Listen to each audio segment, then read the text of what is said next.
அஸ்ஸலாமு அலைக்கும் வரஹ்மத்துல்லாஹி வபரகாத்துஹு.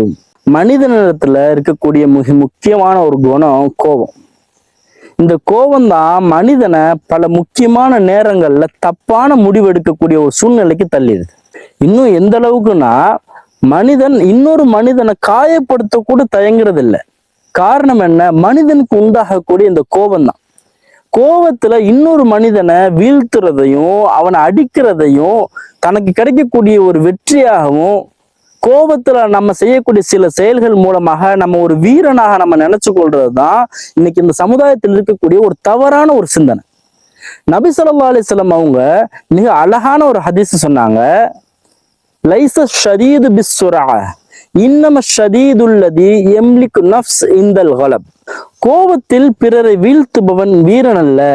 கோபப்படக்கூடிய நேரத்துல தன்னுடைய உள்ளத்தை கட்டுப்படுத்தி தன்னுடைய கோபத்தை கண்ட்ரோல் பண்ணி இருக்கிறானே அவன் தான் உண்மையான வீரன். நபி ஸல்லல்லாஹு அலைஹி வஸல்லம் அவங்க சொல்லியிருக்கிறாங்க. அப்ப பாருங்க, கோபத்தினால இன்னொரு மனிதரை தாக்கி அவரை வீழ்த்துறது ஒரு வீரனுக்கான அழகு இல்லை.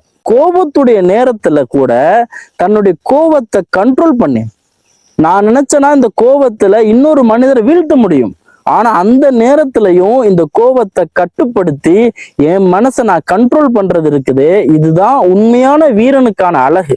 இன்னொரு மனிதனை வீழ்த்துவது சாதாரணமான ஒரு விஷயம், ஆனா தன்னுடைய மனசை கட்டுப்படுத்துறது இருக்குது, அது சாதாரணமான விஷயம் கிடையாது. அது ஒரு வீரனாலதான் செய்ய முடியும். அதனாலதான் நபி ஸல்லல்லாஹு அலைஹி வஸல்லம் அவங்க சொன்னாங்க, கோபத்தினால நீங்க பிறரை வீழ்த்துறது என்ன வச்சு நீங்க ஒரு வீரன்னு உங்களை நீங்களே நினைச்சுக்காதீங்க. மாறாக அந்த கோபத்துடைய சமயத்துல உங்களுடைய மனசை கட்டுப்படுத்துங்க.